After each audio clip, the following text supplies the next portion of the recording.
کا وطن سے جب قرض کیا شاہ نے، کوفے کا وطن سے ملتا کے رواں بادے، بہاری ہے چمن سے رو کر کعبانوں سے یہ تب شاہ زمن سے، اے کاش نکل جاتی میری روح بدن سے، ہر بیماری میں منہ بیٹی سے موڑا نہیں جاتا، اس حال سے صغرا کو تو چھوڑا نہیں جاتا، اس حال سے صغرا کو تو چھوڑا نہیں جاتا، سن کر یہ صدا شاہ کے آنسو نکل آئے، بیمار کے نزدیک گئے سر کو جھکائے، ہر منہ دیکھ کے بانوں کا سخن لب پہ یہ لائے، کیا ذوق و نقاہت ہے خدا اس کو بچائے، ہر جس صاحب آزار کا یہ حال ہو گھر میں، دانستہ میں کیوں کر اسے لے جاؤں قبر میں، دانستہ میں کیوں کر اسے لے جاؤں قبر میں، یہ گھر کا سب اسباب گیا کس لیے باہر، نہ فرش ہے نہ مسند فرزند پیغمبر، دالان سے کیا ہو گیا گہوارۂ اصغر، اجڑا ہوا لوگوں کو نظر آتا ہے سب گھر، کچھ منہ سے تو بولو میرا دم گھٹتا ہے اماں، کیا بنتے پیغمبر سے وطن چھٹتا ہے اماں، کیا بنتے پیغمبر سے وطن چھٹتا ہے اماں، شبیر کا منہ تکنے لگی بانوے مغموم، زغرا کے لیے رونے لگی زینب و کلثوم، بیٹی سے یہ فرمانے لگے سید مظلوم، پردہ رہا کیا اب تمہیں خود ہو گیا معلوم، ارے تم چھوٹتی ہو اس واسطے سب روتے ہیں زغرا، ہم آج سے آوارہ وطن ہوتے ہیں زغرا،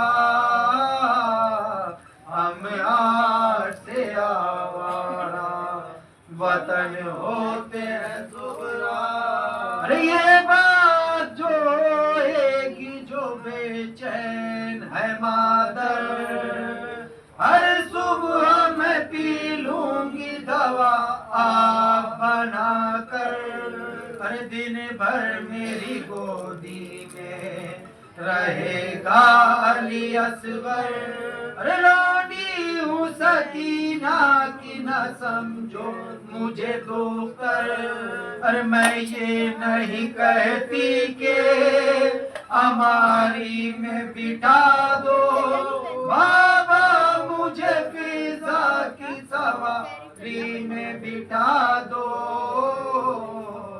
بابا مجھے فضا کی سواری میں بٹھا دو، جب قرض کیا شاہ نے،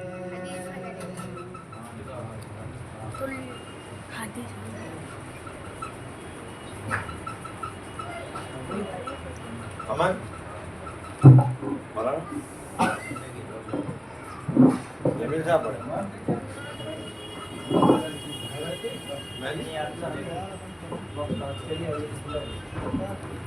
اللهم صل على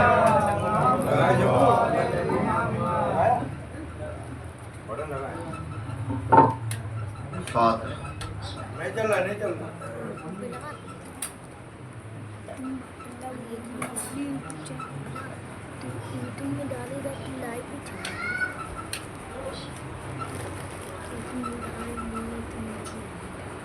لا حول ولا قوة إلا بالله العلي العظيم حسبنا الله ونعم الوكيل نعم المولى ونعم النصير بسم الله الرحمن الرحيم الحمد لله الذي هدانا لهذا وما كنا لنهتدي لولا أن هدانا الله لقد جاءت رسل ربنا بالحق الصلاة والسلام على سيد الأنبياء والمرسلين خاتم النبيين طه وياسين سيدنا نبينا حبيب قلوبنا طبيب نفوسنا ومولانا ومولى الثقلين جد الحسن والحسين أبي القاسم محمد وأهل بيته الطيبين الطاهرين معصومين المظلومين منتخبين المنتجبين ولعن الله على أعدائهم وقتلة حقوقهم ومنكر فضائلهم ومصائبهم وشجاعتهم وسخاوتهم وجلالتهم وطهارتهم وعلمهم وحلمهم وتشهم أجمعين من ليلنا هذا إلى قيام يوم الدين أما بعد فقد قال والقرآن المجيد والفرقان الحميد بسم الله الرحمن الرحيم یوم ندعو کل اناس بامامہم درود پڑھیں پر محمد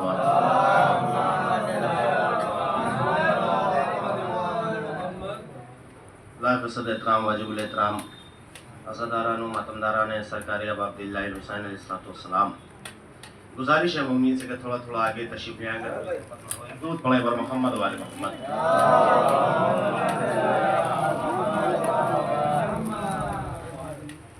ایک اور درود پڑھیں پر محمد والے محمد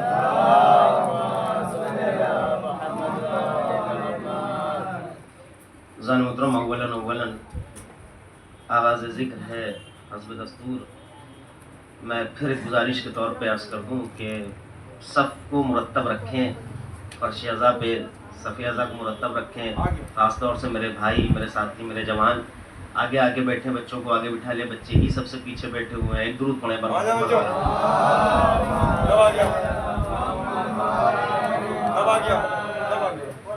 بزرگ ٹیک لگا کے بیٹھے کوئی مسئلہ نہیں ہے صف اعضاء مرتب ہوتی ہے تو آسانی ہوتی ہے اپنی بات کہنے میں اور اپنی بات جہاں تک پہنچانی ہے چونکہ بزرگ مجھ سے بہتر جاننے والے ہیں تو زان محترم چونکہ آج وقت بھی زیادہ ہو گیا اس کے بعد سرکار کو بھی مجلس پڑھنی اور آگے کا بھی سلسلہ ہے عنوان بیان کے طور پہ میں نے آپ کے سامنے سورہ بنی اسرائیل کی آیہ کریمہ کی تلاوت کرنے کا شرف حاصل کیا کہ جس میں واضح طور پہ پروردگار عالم معبود حقیقی اس کائنات کا پروردگار آواز دے رہا ہے کہ ہم تمہیں میدان محشر میں آواز دیں گے امام کے ساتھ ہر شخص کو بلایا جائے گا فیصلے والے دن وہ دن کہ جسے ڈے آف جسٹس کہا جاتا ہے وہ دن کہ جہاں سارے حجاب ہٹا دیے جائیں گے وہ دن کہ جہاں حساب و کتاب ہوگا ہم تمہیں محشر کے میدان میں آواز دیں گے امام کے ساتھ واضح پیغام دیا گیا کہ امت بلائی جائے گی امام کے ساتھ ہر شخص کو اس کے امام کے ساتھ بلایا جائے گا اس آیت نے بات کو بالکل واضح کر دیا کہ عوام امام کے ساتھ بلائی جائے گی امام عوام کے ساتھ نہیں بلایا جائے گا امام عوام کے ساتھ نہیں بلایا جائے گا عوام امام کے ساتھ بلائی جائے گی یہ فیصلہ قرآن مجید کا ہے کہ امام مختار ہوگا توجہ چاہتا ہوں امام جو ہوگا وہ مختار ہوگا اس لیے کہ امام کے ساتھ عوام بلائی جائے گی امام مختار ہوگا یہ واضح بات ہے کہ مختار ہوگا اور ہر شخص کو ضرورت ہوگی کہ کوئی ایسا امام ہو کہ جو اسے جنت تک لے جا سکے جو اسے پار کرا سکے جنت تک لے جا سکے کیونکہ قرآن کہہ رہا ہے کہ ہم تمہیں میدان محشر میں امام کے ساتھ بلائیں گے عوام تمام لوگ تمام انسانیت امام کے ساتھ بلائی جائے گی اب یہ الگ بات ہے کہ زمانے میں لوگ امامت کا انکار کرتے ہیں لفظ امامت کو ہلکا کرنے کے لیے نئی نئی ترکیبیں کھوجتے ہیں نئے نئے طریقے بنائے جاتے ہیں امامت کے منکر آپ کو بارہا زمانے میں مل جائیں گے لیکن یہاں کوئی کتنا ہی انکار کرے یہ فیصلہ قرآن کا ہے کہ ہم تمہیں محشر میں بلائیں گے تو امام کے ساتھ بلائیں گے تو پھر مختار امام کیسا ہو کون ہو کہ جو مختار امام ہو جو ہمیں جنت تک پہنچا سکے جو ہمیں اس میدان محشر کے ہنگام میں حفاظت کے ساتھ پار لگا سکے یہ ذمہ داری ہے کیونکہ قرآن کہہ چکا ہے کہ امام کے ساتھ بلائیں گے تو ضروری ہے کہ ہم اس امام کو پہچانیں کہ جس کے اندر یہ صلاحیت پائی جاتی ہو، کیونکہ امامت کا تذکرہ قرآن مجید میں بارہا ہے. آپ دیکھیں سورہ یاسین میں ذکر ہو رہا ہے کہ ہم نے کائنات کا احاطہ امام مبین میں کر دیا، ہم نے تمام کائنات کا علم امام مبین میں سمیٹ دیا. دیکھیں یہ مسئلہ بھی اذان محترم آپ کے سامنے واضح ہے، قبلہ بھی تائید فرمائیں گے کہ جو امامت کے منکر ہیں وہ بھی دلیل قرآن سے ہی پیش کرتے ہیں. ہم قائل ہیں امامت کے، ہم بھی فیصلہ قرآن سے ہی کرتے ہیں، اپنی بات کے لیے دلیل قرآن کو ہی مناتے ہیں، اور جو انکار کرتے ہیں وہ بھی دلیل کے طور پہ قرآن کو ہی پیش کرتے ہیں. صاحب کہا جانے لگا کہ جو اللہ کہہ رہا ہے کہ میدان محشر میں ہم تمہیں امام کے ساتھ بلائیں گے، اس امام سے مراد قرآن مجید ہے، اس امام سے مراد کتاب خدا ہے کہ اللہ میدان محشر میں کتاب خدا کے ساتھ بلائے گا. اب یہاں سے بات کا آغاز ہو رہا ہے، گفتگو انشاءاللہ آپ کے ذہن عالی تک پہنچانے کی کوشش کروں گا کہ میدان محشر میں اللہ قرآن کے ساتھ بلائے گا. یہ کہا گیا کہ کتاب کے ساتھ بلائے گا اس لیے کہ صاحب ایمان میں سب کچھ جمع کر دیا گیا ہے، اور واحد قرآن مجید ہی تو ہے جو یہ دعویٰ کرتا ہے کہ بسم اللہ الرحمن الرحیم ولا رتب الا یابس فی کتاب مبین. یہ وہ کتاب ہے کہ جس میں ہر خوش کتر پایا جاتا ہے، جس میں سب کچھ سمٹا ہوا ہے، سب کچھ جمع ہے، سب کچھ اکٹھا ہے. بھائی وہ قرآن ہی تو ہے، یقیناً وہ قرآن ہے کہ جس میں سارا علم سمایا ہوا ہے. تو کہا گیا صاحب اللہ یہ کہہ رہا ہے کہ ہم میدان محشر میں تمہیں قرآن کے ساتھ بلائیں گے، تمہیں قرآن کے ساتھ میدان محشر میں بلایا جائے گا. اب ذرا انصاف سے بتائیں کہ جو لوگ یہ کہتے ہیں کہ ہم میدان محشر میں اللہ قرآن کے ساتھ بلائے گا، وہیں یہ بھی لکھا جاتا ہے، ہر لکھنے والے نے یہ تحریر فرمایا، کوئی صرف شیعوں کا مسئلہ نہیں ہے، عالم اہل تشیع کا مسئلہ نہیں ہے، ساری حدیث لکھنے والوں نے اس بات کو تحریر فرمایا کہ اللہ کے نبی حضرت محمد مصطفیٰ صلی اللہ علیہ وسلم محمد و محمد کہ نبی مرسل نے ارشاد فرمایا کہ جو اپنے زمانے کے امام کو پہچانے بغیر مر جائے اس کی موت جاہلیت کی موت ہے. من مات ومن یعرف امام زمانے ہی مات میتۃ جاہلیہ، جو اپنے زمانے کے امام کو پہچانے بغیر مر جائے بھائی اس کی موت جاہلیت کی موت ہے. سب نے اس بات کو تحریر کیا، سب اس بات کے قائل ہیں کہ اگر زمانے کے امام کو نہ پہچانے، مثلا کوئی مولائے کائنات کو مانے اور امام حسن کو نہ پہچانے تو اس کی موت جاہلیت کی موت ہے. تو امام حسن کو پہچانے، امام حسین کو نہ پہچانے تو اس کی موت جاہلیت کی موت ہے. اگر کوئی چوتھے امام کو پہچانے، پانچویں امام کو نہ پہچانے اس کی موت جاہلیت کی موت ہے. حتیٰ کہ جو آٹھویں امام کے زمانے تک رک گئے اور وہاں سے سلسلہ تبدیل ہو گیا، اپنے زمانے کے امام تک نہ آ سکے، ان کی موت بھی جاہلیت کی موت ہے. ایک توجہ چاہتا ہوں. تو بھائی یہ بھی ایک طرف لکھا جا رہا ہے کہ اللہ کے نبی نے ارشاد فرمایا کہ جو زمانے کے امام کو نہ پہچانے اس کی موت جاہلیت کی موت ہے.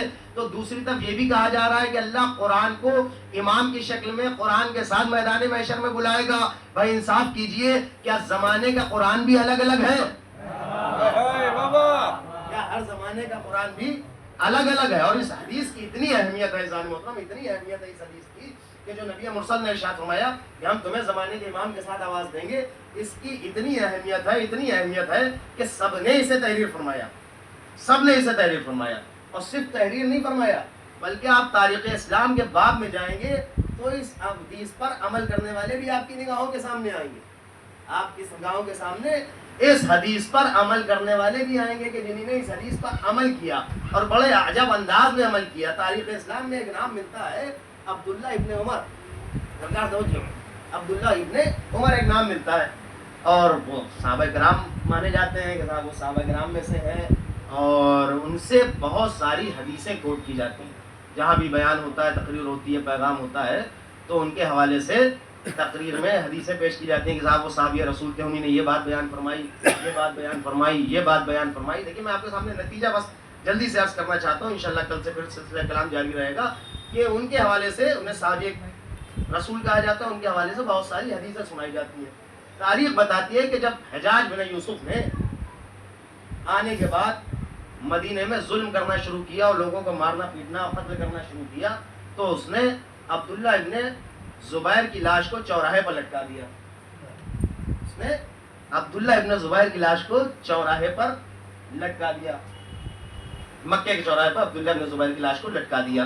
اس منظر کو انہی نے دیکھا، اس منظر کو جب انہی نے دیکھا تو تاریخ کہتی ہے کہ آدھی رات کے بعد، نصف شب کے بعد دارالامارہ پہ پہنچے اور جانے کے بعد تقبل بات کیا اور کہا مجھے ابھی کے ابھی حجاز سے ملنا ہے. حجاج بن یوسف تھے، ابھی کے ابھی ملنا ہے. تو بھائی چونکہ بڑے گھر سے تعلق رکھتے تھے، نام سے آپ واقف ہو گئے، تو لوگوں نے ان کی ملاقات کرائی. تو جس وقت ان کی اس سے ملاقات ہوئی تو اس نے سوال کیا کہ نصف شب گزر جانے کے بعد، آدھی رات گزر جانے کے بعد مجھ سے ملاقات کی ایسی کیا ضرورت پڑ گئی، کیا ایمرجنسی پڑ گئی جو اتنی رات میں تم میرے گھر تشریف لے آئے؟ کہنے لگے کہ مجھے تمہارے ہاتھ پہ بیعت کرنا ہے. بڑی توجہ، ہمیں تمہارے ہاتھ پر بیعت کرنا ہے. واقعہ لکھتا ہے کہ اس وقت وہ کچھ لکھا پڑھی کا کام کر رہا تھا. اب لوگ توجہ چاہتے، اس وقت وہ کچھ لکھا پڑھی کر رہا تھا، سرکاری کام کر رہا تھا. اس نے کہا دیکھو میرے ہاتھ مصروف ہیں، تم میرے جسم کے جس حصے پہ چاہو ہاتھ رکھ کے بیعت کر لو. واہ واہ واہ، کیا کہنا ہے. ایک درود پڑھے پر محمد اللہم صلی علی محمد و آل محمد. سبحان اللہ سبحان اللہ. تم میرے جسم کے جس حصے پہ چاہو ہاتھ رکھ کے بیعت کر لو، اس لیے کہ ابھی ہمارے ہاتھ کام میں بزی ہیں، ابھی میرے ہاتھ مصروف ہیں. تم میرے جسم کے جس حصے پہ چاہو ہاتھ رکھ کے بیعت کر لو. تو انہوں نے کہا کہ لیجیے میں اتنی رات گئے آپ کے پاس آیا ہوں آپ کے ہاتھ میں بیعت لینے کے لیے، اور آپ کہتے ہیں جسم کے جس حصے پہ چاہو ہاتھ رکھ کے بیعت کر لو. میں بیعت کرنا چاہتا ہوں. تو روایت کہتی ہے اس نے پیر آگے بڑھا دیا اور کہنے لگا میرے پیر پہ ہاتھ رکھ کے بیعت کر لو، میرے پیر پہ اپنا ہاتھ رکھ کے بیعت کر لو. انہی نے فوراً اس کے پیر پہ ہاتھ رکھا اور اس کی بیعت کر لی. اور بیعت کر کے اٹھے تو ایک مرتبہ اس نے پلٹ کے ایک سوال کیا کہ اچھا یہ بتاؤ ایسی بھی کیا مجبوری اور مشکل آ گئی تھی کہ تم آدھی رات کو میرے ہاتھ پہ بیعت کرنے چلے آئے اور ہاتھ نہ ملا تو پیر پہ ہی بیعت کرنے لگے؟ تو انہوں نے فوراً برجستہ کہا کہ مجھے اللہ کے نبی کی وہ حدیث یاد آ گئی کہ نبی خدا نے ارشاد فرمایا کہ جو اپنے زمانے کے امام کو پہچانے بغیر مر جائے اس کی موت جاہلیت کی موت ہے. جو اپنے زمانے کے امام کو پہچانے بغیر مر جائے اس کی موت جاہلیت کی موت ہے. تو وہ کہنے لگا دیکھو مجھے بیوقوف بنانے کی کوشش نہ کرو، مجھے معلوم ہے تم نے چوراہے پر لٹکی ہوئی لاش دیکھی ہے، یہاں تمہیں معرفت امام کھینچ کے نہیں لائی ہے، تمہاری موت کا خوف کھینچ کے لایا ہے. کیا کہنے تمہاری موت کا خوف کھینچ کے لایا. اور بہت تاریخی جملہ ہے ظالم محترم. اس نے فوراً کہا کہ حق تو یہی ہے جو دشمن کی زبان پہ چڑھ کے بولے. ایک مرتبہ اس نے ان کی آنکھوں میں آگے ڈال کے کہا دیکھو اگر تمہیں معرفت امام والی حدیث پہ اتنا یقین ہوتا تو اس وقت تم کہاں تھے جب علی کی ہاتھ پہ بیعت لی جا رہی تھی. درود پڑھے محمد و آل محمد. ایک اور درود پڑھے پر محمد. اللہم صلی علی محمد و آل محمد. تو ہم تمہیں میدان محشر میں آواز دیں گے تمہارے امام کے ساتھ. امام ہونا کیسا چاہیے؟ ظالم محترم مختار ہوگا تو یقیناً منزلیں آسان ہو جائیں گی، مجبور ہوگا تو مشکلات کے دلدل میں پھنستی چلی جائے گی امت. کیسا ہو امام؟ آپ تاریخ اسلام پر اگر غور کریں گے تو جناب امیر کے باب فضائل میں اس جملے کو سب نے تحریر فرمایا کہ مولائے کائنات سے صحابہ کرام مسلسل سوالات کرتے تھے. مولائے کائنات سے صحابہ کرام مسلسل سوالات کرتے تھے، علی کسی سے سوال نہیں کرتے تھے. درود پڑھے پر محمد والو. اللہم صلی علی محمد و آل محمد. علی کسی سے سوال نہیں کرتے تھے اس لیے کہ امام مختار ہوتا ہے، مجبور نہیں ہوتا. امام بیعت کروانے آتا ہے، بیعت کرنے نہیں آتا ہے. امام منزلوں کو آسان کرتا ہے، مشکل کشا ہوتا ہے. اور حقیقی امام وہی ہوتا ہے جو یہاں بھی مشکل کشائی کرتا نظر آئے اور وہاں بھی مشکل کشائی کرتا نظر آئے. اذان محترم پیغام اذان علی میں انشاءاللہ محفوظ رہے گا. کل سے مسلسل گفتگو رہے گی کہ ہم تمہیں میدان محشر میں آواز دیں گے تمہارے امام کے ساتھ. امامت سے رشتہ مضبوط ہونا چاہیے اور اس امام سے جس کی امامت کو قرآن نے بیان فرمایا، جس کی امامت کا عالم یہ ہے کہ اگر سر و تن میں جدائی بھی ہو جائے تم لوگ کے نیزہ پہ تلاوت کلام الہی جاری رہے. ہر باب ازا وہ امام کہ جس کی صحبت میں آنے کے بعد آنے والے بھی اتنے منزل کمال پا جائیں، اس منزل پر پہنچ جائیں کہ موت کی آنکھوں میں آنکھیں ڈال کے کہتے ہوئے نظر آئیں کہ جب ہم حق کے راستے پہ آ گئے تو پھر کیا فرق ہوتا ہے کہ ہم سے موت آ ملے یا ہم موت سے جائیں. اللہ اکبر.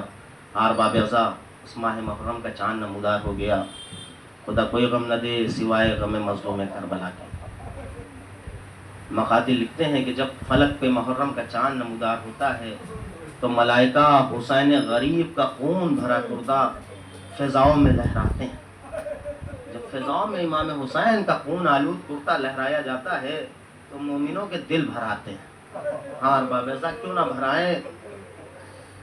مولا سے محبت ہے جو آنکھوں میں آنسو آ جاتے ہیں. لیکن ذرا اندازہ کریں کہ جب فضاؤں میں کرتا لہرایا جاتا ہے، وہ کرتا جو 61 ہجری میں امام حسین نے زیب تن کیا تھا، جب وہ کرتا لہرایا جاتا ہے تو آنکھوں میں آنسو آ جاتے ہیں. کیا گزری ہوگی چاہنے والی بہن زینب پہ جب چند قدم کے فاصلے سے دیکھا ہوگا کہ ماں جائے کے گلے پر خنجر چڑھا ہو. عزکم اللہ. ہر بات آپ کی آوازیں بلند ہو گئیں. مولا ارشاد فرماتے ہیں، 8ویں امام کہتے ہیں کہ اگر میرے جد کی محبت میں کسی آنکھ سے ایک آنسو بہہ کے اس کے رخسارے تک آ جائے تو اس پہ آتش جہنم حرام ہو جاتی. ہر بیضا غریب کربلا کا ماتم ہے. حسین کو پرسہ دینا ہے، جناب زینب کو پرسہ دینا ہے، علی اکبر اور جناب عباس کا پرسہ. ہر بیضا بھی آپ مرثیہ سن رہے تھے کہ کس طرح امام حسین وطن عزیز سے رخصت ہوئے. بڑی سخت ترین منزل تھی جب حسین نے مدینہ کو خدا حافظ کہا. تاریخیں لکھتی ہیں کہ نانا کی قبر پر لپٹے ہوئے ہیں، اے نانا خدا حافظ، قبر پر چراغ جلانے والا جا رہا ہے. نانا سے رخصت ہوئے بھیا حسن کی لحد پہ آئے، اے بھیا حسن آپ کی قبر کا مجابر جا رہا ہے. لیکن مقتل لکھتا ہے کہ عجب انداز میں حسین ماں کی قبر کی طرف بڑھے، ایسے گھٹنیوں چل رہے ہیں جیسے کوئی بچہ اپنی ماں کے قریب جاتا ہو. ایک مرتبہ تعویذ قبر سے لپٹ گئے، اے اماں خدا حافظ، حسین وعدہ طفلی کی وفا کے لیے عراق جا رہا ہے. اے اماں وہ وعدہ یاد رکھیے گا کہ جب بندے کفن ٹوٹے تھے آپ نے بلایا تھا تو میں آ گیا تھا. اے اماں جب کل عصر عاشور میں آواز دوں گا، اے اماں میری مدد کو آ جائیے گا. اور بابیزا جب منظر ہے، میر انیس علیہ الرحمہ تحریر فرماتے ہیں کہ حسین اماں کی قبر سے لپٹے ہوئے مرثیہ کر رہے تھے کہ قبر زہرا سے ابا آواز آئی، ہاں بلانا میرا عباس دلاور ہے کدھر، ہاں بلانا میرا عباس دلاور ہے کدھر، وہ صدقے میرے بچے پر میں صدقے اس پر، شکم غیر سے گو ہے پا وہ میرا ہے پسر. سن کے اماں کی صدا پھر یہ پکارے سرور، ابھی رہوار کو آگے نہ بڑھاؤ بھائی، یاد فرماتی ہے اماں ادھر آؤ بھائی. اجکمل اللہ. یاد فرماتی ہے اماں ادھر آؤ بھائی. عجب منظر رقم کیا. وہ کہتے ہیں کہ آ کے عباس نے سر رکھ دیا پائین مزار، آ کے عباس نے سر رکھ دیا پائین مزار، آئی زہرا کی صدا مہتری غربت پر نثار، اپنے بچوں کے برابر میں تجھے کرتی ہوں پیار. دھیان بھائی کی محبت کر رہے ہیں دلدار، کوئی غربت میں اسے مار نہ ڈالے بیٹا، میرا شبیر ہے اب تیرے حوالے بیٹا. کوئی غربت میں اسے مار نہ ڈالے بیٹا، میرا شبیر ہے اب تیرے حوالے بیٹا. لو حسین ماں کی قبر سے اٹھ گئے، قافلہ مدینے سے چلا، سغرا کی صدائیں فضاؤں میں بلند ہے، اے بابا خدا حافظ، سغرا بغیر اکبر کے جی کے کیا کرے گی، مدینہ ویران ہو گیا، حسین کربلا بسانے کو چل دیے. واہ حسینہ واہ مظلومہ کی صدائیں بلند ہو گئی. اللہ لعنت اللہ القوم الظالمین، سیالم الذی ظلم یا منقلبی ینقلبون، انا للہ و انا الیہ راجعون. رضن بقضائے ہی تسلیما بعمل. بر اللہ تجھے واسطہ محمد والے محمد کا ہماری سزا کو اپنی بارگاہ میں قبولیت عطا فرما. بر اللہ ہم سب کو حقیقی معنوں میں معرفت سرکار سید الشہداء نصیب فرما. بر اللہ تجھے واسطہ محمد والے محمد کا قوم کو متحد فرما. مراجع اکرام علماء حقہ کا سایہ سروں پر برقرار فرما. ملک ایران کی حفاظت فرما. بر اللہ دشمن اسلام کو نیست و نابود فرما. وقت کے امام کے ظہور میں تاجیل عطا فرما. ہمیں اصلاح بنا دے کہ امام کے ناصرین میں شمار ہو سکے. ربنا تقبل منا انک انت السمیع العلیم.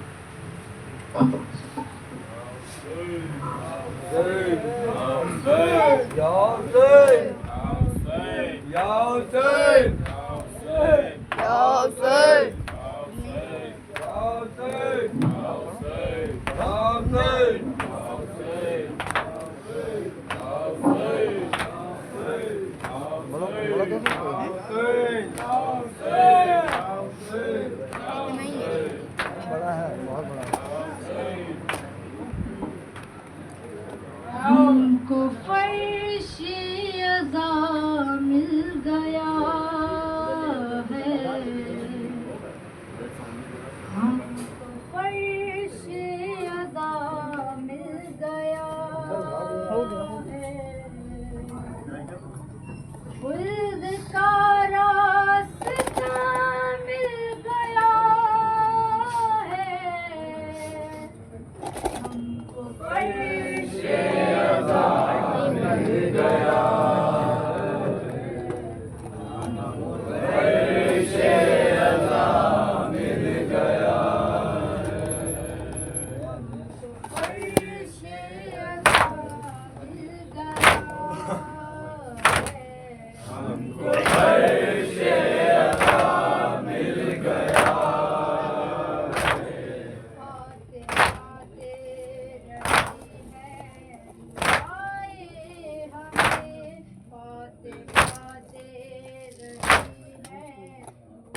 یا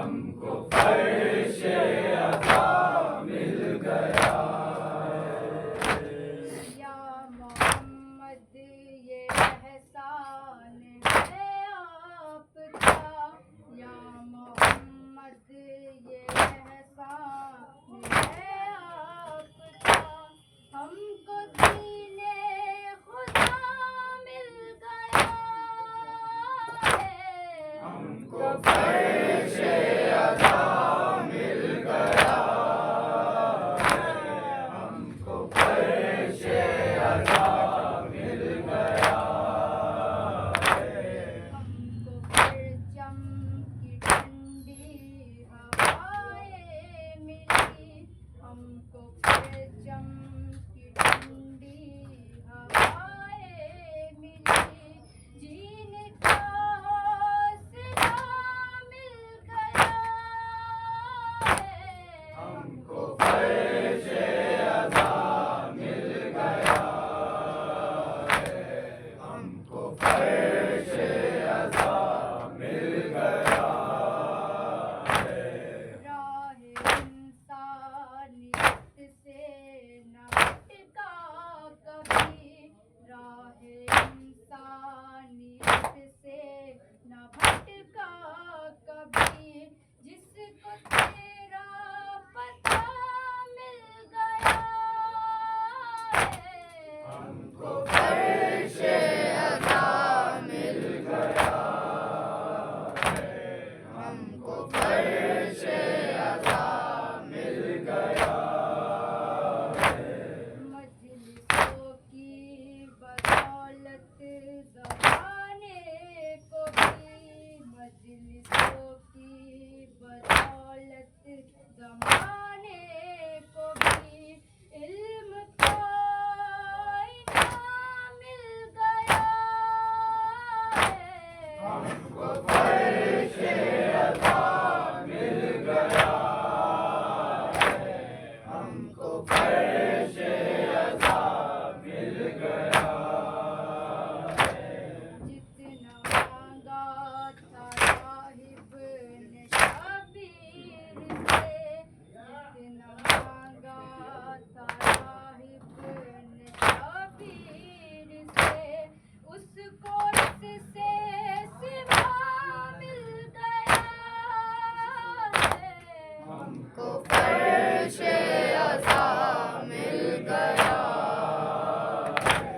ہم کو فرش عطا مل گیا ہے، جس کے در کا بھکاری ہے جبریل بھی، جس کے در کا بھکاری ہے جبریل بھی، ہم کو وہ در کھلا مل گیا ہے، ہم کو فرش عطا مل گیا ہے، ہم کو فرش عطا مل گیا ہے، پوچھے رضوان جنت سے عارف زدہ، پوچھے رضوان جنت سے عارف زدہ، تم کو ماتم سے کیا مل گیا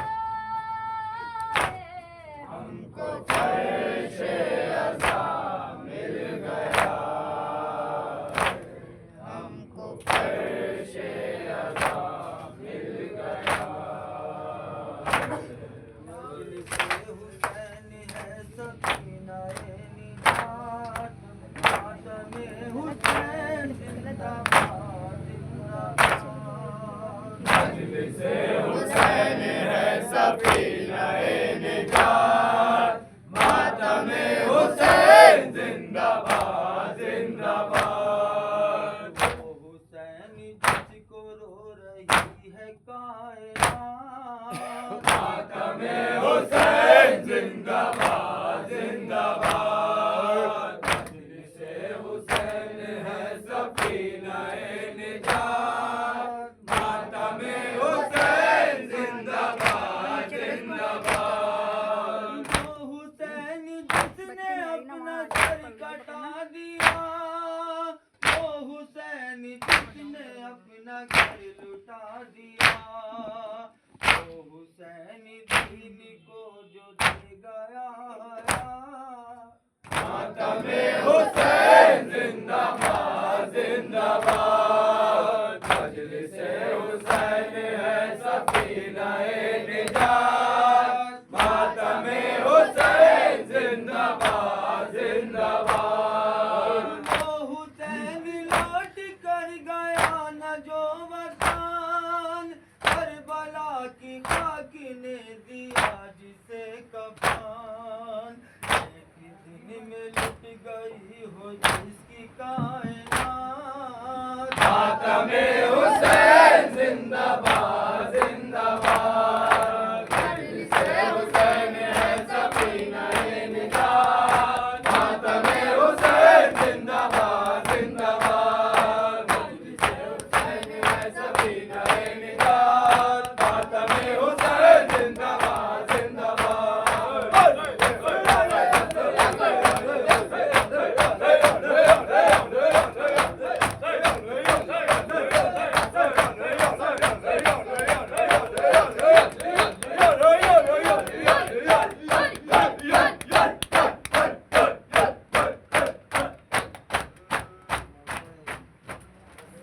کیا کہا السلام علیکم.